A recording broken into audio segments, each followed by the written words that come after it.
Today we're going to talk about something very popular, nut butters and nut milks. There are a lot of ready products available in the market today as they are a part of many snacks as well as many recipes, especially in the vegan world. It's important to know though that nut butters can be easily made at home.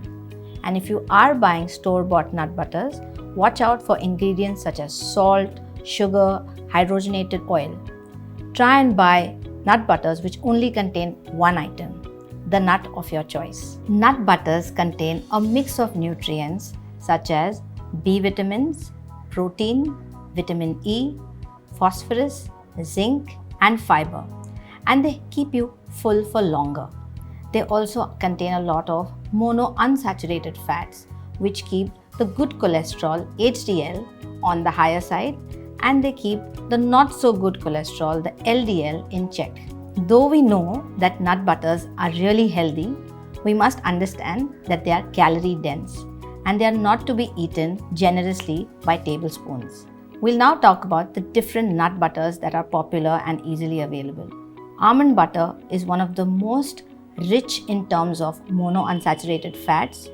It is in about 98 calories per tablespoon and about 9 grams of fat, most of it being the beneficial kind. It also has about 3.5 grams of protein per tablespoon. Coming up next is peanut butter. It is one of the most value for money nut butters with a higher protein content than almond butter. Of all the nut butters, walnut butter has the highest content of omega-3 fatty acids. If you're allergic to peanuts or tree nuts, then sunflower seed butter is your best option. It has a very similar nutrient profile to all the nut butters. It also contains more than 1/4 of your daily vitamin E needs in just 1 tablespoon. Moving on to nut milks.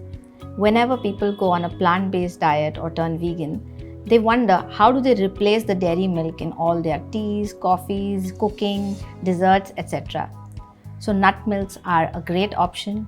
They are very easy to make at home and now easily available outside as well.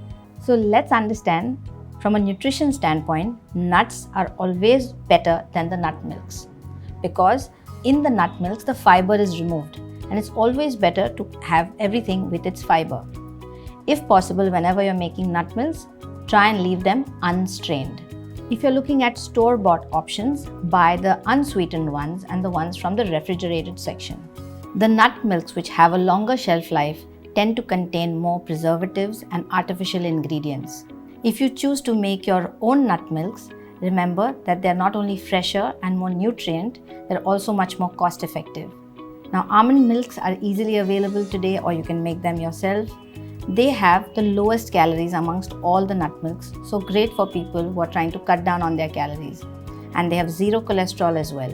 Coconut milk has a lot of healthy fats, so that's great for kids who are growing up. Sesame milk and oat milk are relatively newer and they're nut-free. They each have very different nutrient profiles. Sesame milk is higher in calories and fat than almond milk, but it's much higher in protein as compared to almond milk. It also contains all the 9 amino acids and calcium.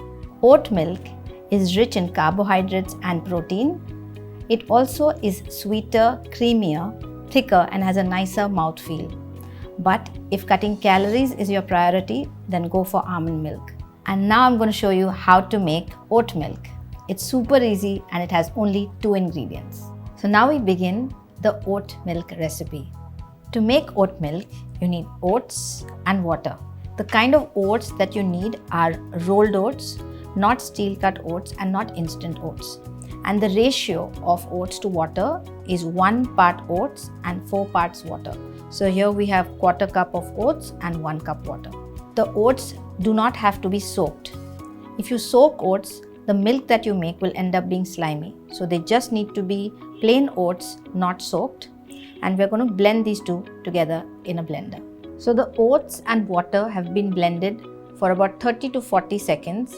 Don't overblend because it will end up making the milk very powdery. So this is blended and now we are going to sieve. You need a thin cloth to sieve through and we are going to place it over here. This is usually standard for all nut milk.